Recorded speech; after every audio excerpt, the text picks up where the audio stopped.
wabarakatuh. Saya Tessa Hanafi Yuliati dari kelompok 3. Saya sebagai pemateri pertama akan menyampaikan tentang perencanaan dan penilaian, di mana perencanaan dan penilaian ada 3 poin yang dibahas. Yang pertama, menilai manfaat konseling. Yang kedua, menilai minat dan komitmen anggota. Yang ketiga, yaitu menilai partisipasi setiap anggota. Dalam 3 poin itu, nanti saya akan menjelaskan satu persatu. Yang pertama, yaitu menilai manfaat konseling. Di dalam menilai kelompok, pemimpin bisa melakukan penyesuaian jika kelompok tersebut tidak menguntungkan atau memberikan perubahan atas kelompok yang sudah dibentuk dengan permainan atau beberapa hal yang bisa mengaktifkan kelompok tersebut. Mungkin dari penilaian ini ada beberapa stimulus yang harus disampaikan di kelompok tersebut. Stimulus itu sendiri ada 5. Yang pertama yaitu bagaimana kelompok ini membantu Anda. Yang kedua, kegiatan apa yang paling bermanfaat bagi Anda. Yang ketiga yaitu bagaimana perasaan Anda tentang grup ini. Yang keempat, hal-hal apa sajakah yang tidak Anda sukai di dalam grup ini. Yang kelima, yaitu apakah yang akan membuat grup ini lebih baik untuk Anda. Nah, dalam menilai anggota ini, pemimpin bisa menyuruh anggotanya untuk menulis beberapa poin yang sudah disampaikan di sesi akhir. Ketika ingin meninggalkan tempat, tulisan itu bisa dibawa saat pertemuan yang akan datang ataupun juga bisa dibahas untuk klarifikasi seperti itu. Poin yang kedua yaitu menilai minat dan komitmen anggota. Di dalam menilai minat dan komitmen anggota ini ada beberapa hal yang harus diperhatikan dari pemimpin tersebut. Yang pertama yaitu pemimpin harus mengamati frekuensi kehadiran atau ketidakhadiran para anggota. Yang kedua yaitu mengamati seberapa antusiasnya anggota dalam mengikuti kelompok tersebut di sepanjang sesi. Mencari pola ketidaktarikan dari setiap grup. Bisa diulang beberapa sesi. Jadi pemimpin menggunakan pola-pola yang sudah diatur ketika grup itu sudah tidak aktif atau sudah tidak bisa memberikan gagasannya. Nah, pemimpin wajib merubah atau bergantian dengan sesi yang lain. Poin yang ketiga yaitu menilai partisipasi setiap anggota. Di dalam poin yang ketiga ini, pemimpin harus mempertimbangkan frekuensi dan gaya partisipasi anggota. Ada 2 hal yang harus diketahui, yaitu yang pertama, partisipasi verbal aktif. Biasanya lebih baik daripada hanya mengamati atau jarang berkomentar. Dan yang kedua yaitu sangat diharapkan untuk memiliki anggota yang pendiam, untuk berbagi perasaan dan pemikiran mereka dengan harapan jadi lebih nyaman ketika berbagi dalam kelompok, sehingga bisa memberikan pendapat dan tidak ada yang masalah seperti itu. Dalam perencanaan dan penilaian, konselor juga menilai beberapa fokus anggota pada apa yang dipelajari dan bisa untuk sebagai pembelajaran nanti setiap sesi akhir, dan juga menyaring anggota. Yang terakhir yaitu berurusan dengan pelanggaran kerahasiaan. Mungkin itu saja yang bisa saya sampaikan. Dilanjutkan oleh pemateri yang kedua. Assalamualaikum warahmatullahi wabarakatuh. Saya Anissa Rohmah Afiati, NIM 181221018. Saya dari kelompok 3 akan mempresentasikan pada slide ketiga dengan judul Keterampilan dan Teknik Kepemimpinan untuk Sesi Tengah. Pada bagian ini, kita akan menguraikan beberapa keterampilan tambahan yang berharga saat memimpin sesi tengah. Di antaranya adalah yang pertama, Menggunakan laporan kemajuan. Para anggota seringkali berbagi cerita tentang kehidupan mereka. Untuk itu, pemimpin perlu menggunakan laporan kemajuan agar mengetahui kemajuan setiap anggota kelompok. Kesalahan pemimpin yang sering terjadi adalah biasanya membiarkan terlalu banyak waktu dalam agenda laporan kemajuan anggota. Yang kedua, memperkenalkan topik untuk diskusi. Untuk menjaga minat tetap tinggi, pemimpin harus terus mendengarkan topik yang dibicarakan oleh anggota. Ketika pemimpin merasa bosan, pemimpin dapat menyarankan suatu topik yang bisa digunakan untuk diskusi dalam sebuah kelompok. Ketika pemimpin sudah cukup lelah, pemimpin memberikan anggota kelompok tentang topik baru dan anggota bisa membahasnya bersama pemimpin. Ketiga, merangsang pikiran anggota. Pemimpin harus siap merangsang diskusi yang dilakukan oleh kelompok. Karena setiap anggota kelompok tidak selalu bisa mengutarakan apa yang ada dalam pikirannya. Untuk merangsang kelompok, pemimpin dapat menggunakan latihan dan berbagai aktivitas. Kesalahan yang sering terjadi adalah pemimpin kadang menanyakan topik yang terlalu umum dan jawabannya terlalu singkat. Keempat, memvariasi format. Ketika anggota mulai bosan, pemimpin harus peka. Pemimpin dapat merubah aturan kelompok agar para anggota tetap antusias mengikuti diskusi, sehingga sesi konseling lebih menarik dan bermanfaat. Yang kelima, mengubah gaya kepemimpinan. Hal ini jika diperlukan ya. Jika diperlukan, pemimpin bisa mengubah gaya kepemimpinan. Pemimpin bisa menjadi lebih aktif maupun lebih pasif. Sesekali pemimpin bisa menjadi aktif ketika anggota kelompok pasif. Pemimpin juga sesekali merangsang anggota kelompok dan menjadi pasif agar anggota kelompok bisa menjadi lebih aktif dan berperan banyak dalam konseling. Hal ini juga diperlukan kepekaan pemimpin. Nomor 6. Mengubah struktur grup. Hal ini juga jika diperlukan ya. Perubahan dapat terjadi dengan penambahan anggota baru, lebih jarang bertemu kelompok, atau memperpanjang pertemuan kelompok.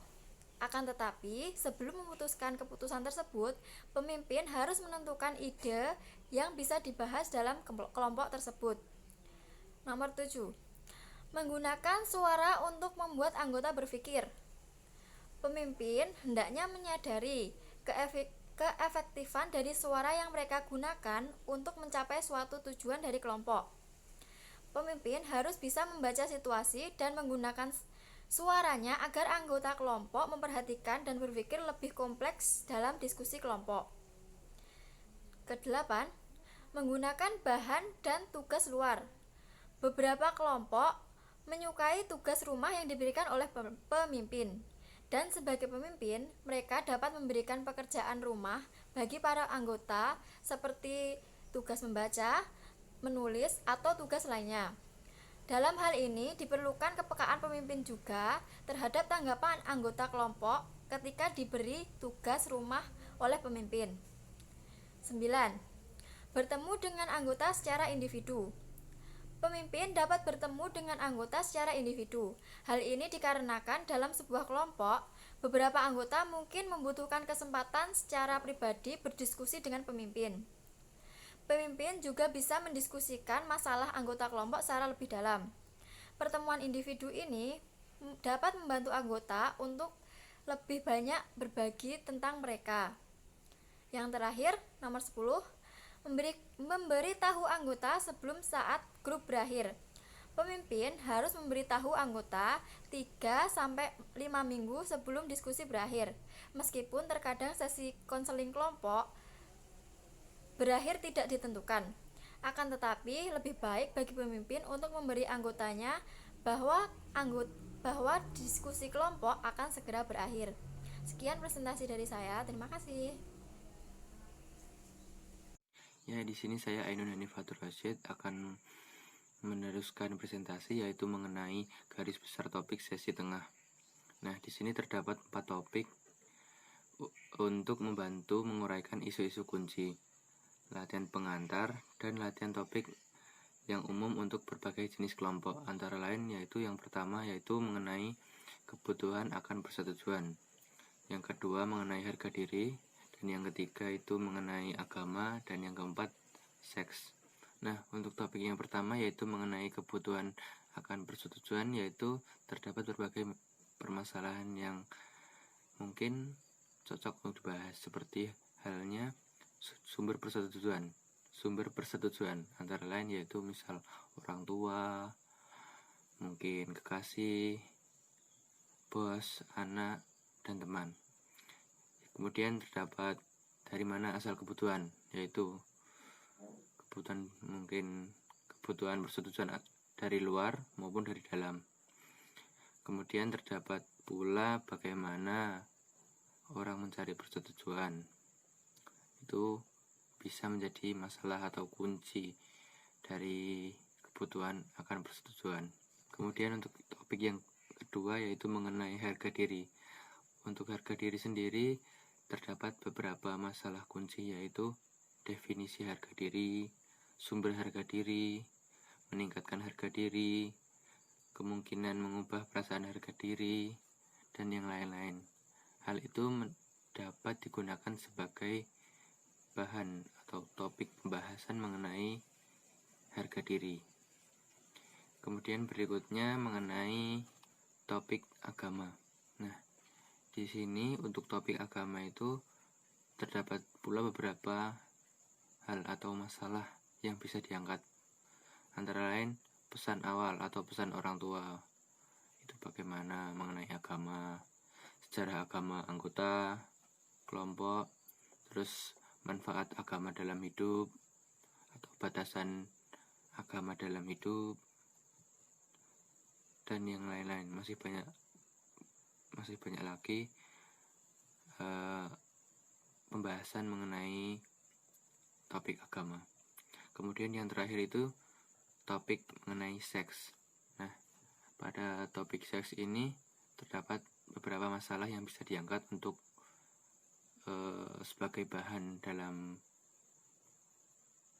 pembahasan kelompok, yaitu terdapat bagaimana Anda belajar tentang seks, kemudian kepuasan dengan kehidupan seks, kemudian atau ada rasa bersalah ketika melakukannya, atau bagaimana pengalaman awal, atau kesulitan dan hambatan terkait seks.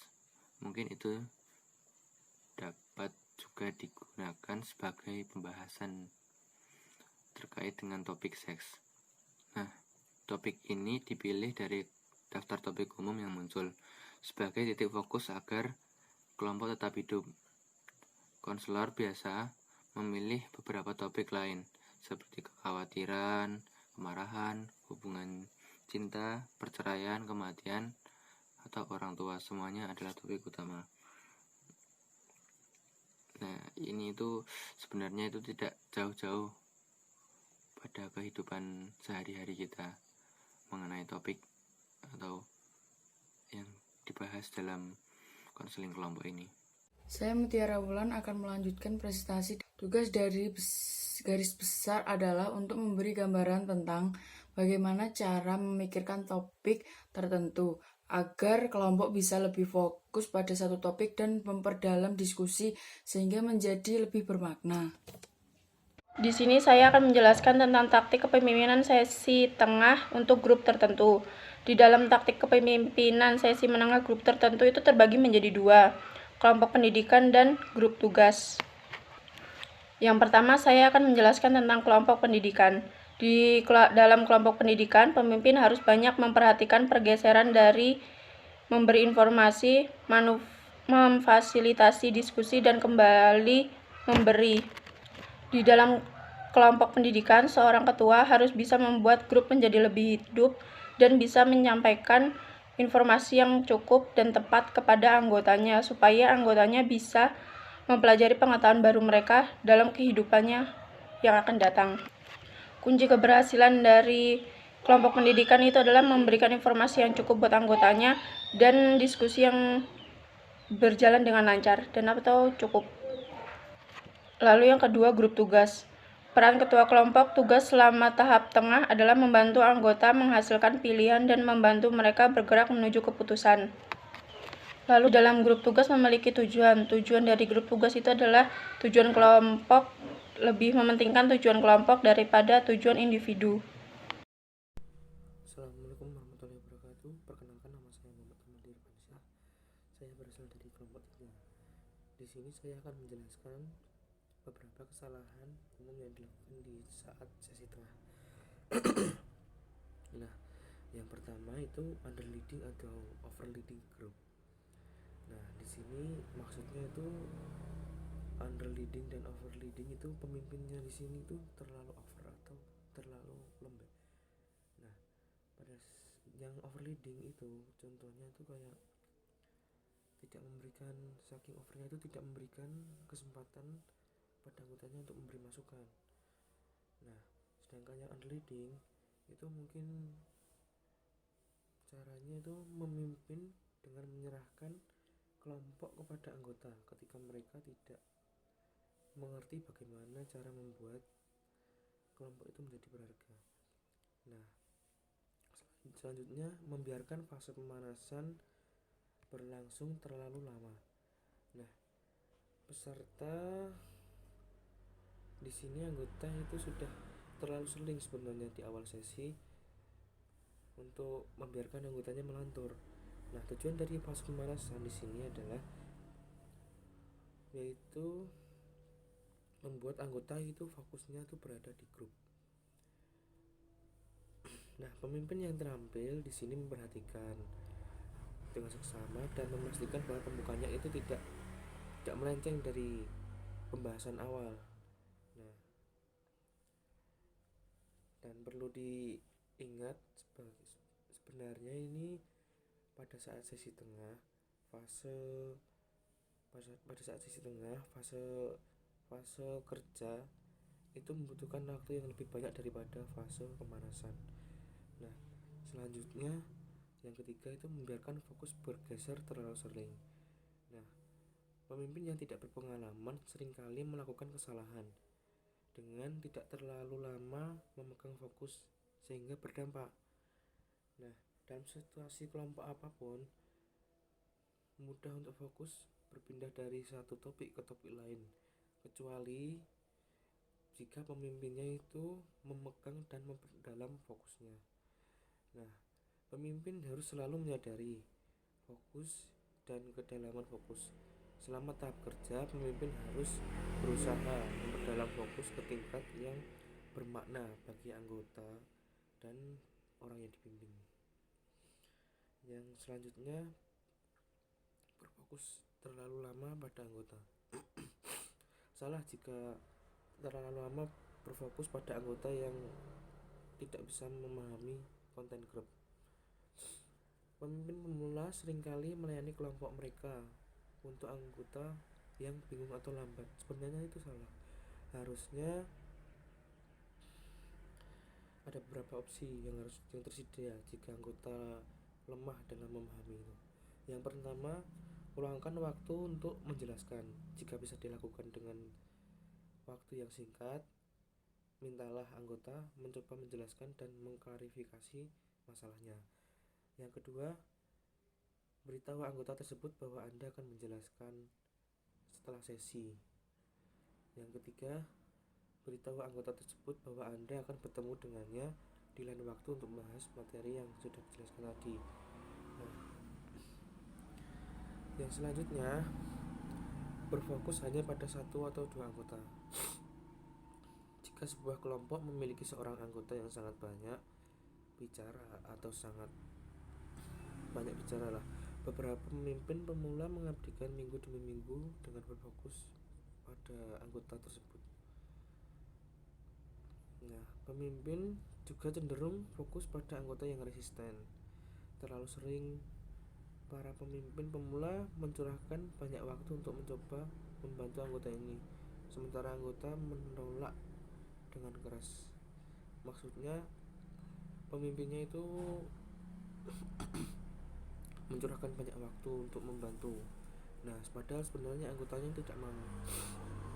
Nah, satu cara menghindari fokus yang hanya pada satu atau dua anggota, yaitu dengan mengajukan pertanyaan-pertanyaannya. Ini yang pertama, bagaimana perasaan X tentang datang ke grup? Apa yang perlu dipelajari X dari kelompok? Nah, dengan menjawab pertanyaan-pertanyaan ini, pemimpin hendaknya mampu memahami apa yang diinginkan atau yang dibutuhkan oleh setiap anggota.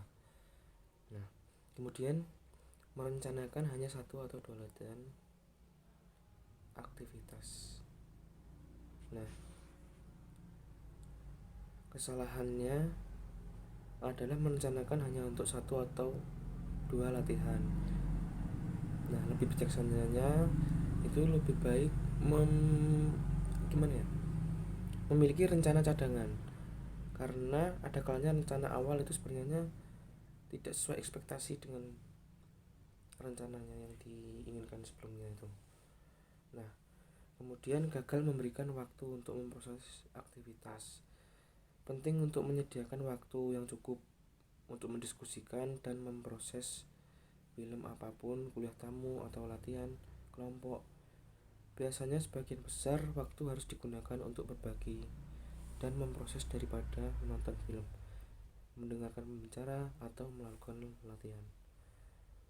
Memilih pembicara yang tidak menarik. Untuk kelompok pendidikan, ketika menggunakan pembicara tamu, pemimpin harus berusaha semaksimal mungkin untuk memastikan bahwa presentasi menarik dan merangsang pada anggota.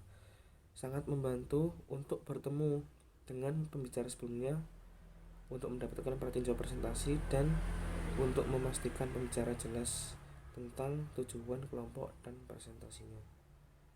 Nah, itu saja dari saya. Jadi, kesalahan yang sering dilakukan pada saat sesi tengah itu, yang pertama, pemimpin membuat sejumlah kesalahan terkecil. Ya, underleading yang pertama. Yang kedua, membiarkan fokus bergeser terlalu sering. Yang ketiga, fokus terlalu lama pada anggota. Yang keempat, fokus hanya pada satu atau dua anggota. Yang keempat, merencanakan hanya satu atau dua aktivitas. Yang selanjutnya, gagal membiarkan waktu untuk memproses sebuah aktivitas. Dan yang terakhir, memilih pembicara yang tidak menarik. Nah, itu saja dari saya. Jika ada salah kata, saya mohon maaf. Poin penting. Para anggota harus bekerja dan memperoleh manfaat maksimal ketika berada dalam kelompok dengan berdiskusi berbagai dan mengerjakan masalah atau tugas. Membahas tugas perencanaan dan penilaian yang dihadapi konselor selama tahap kerja serta teknik dan aktivitas kepemimpinan penting untuk dapat membantu proses konseling. Membahas topik umum, mendiskusikan kesalahan yang sering dibuat oleh konselor selama sesi tengah dan menyajikan strategi yang berguna untuk jenis kelompok tertentu. Pembahasan fokus pada penggunaan teori konseling dan melakukan konseling dan terapi dalam kelompok.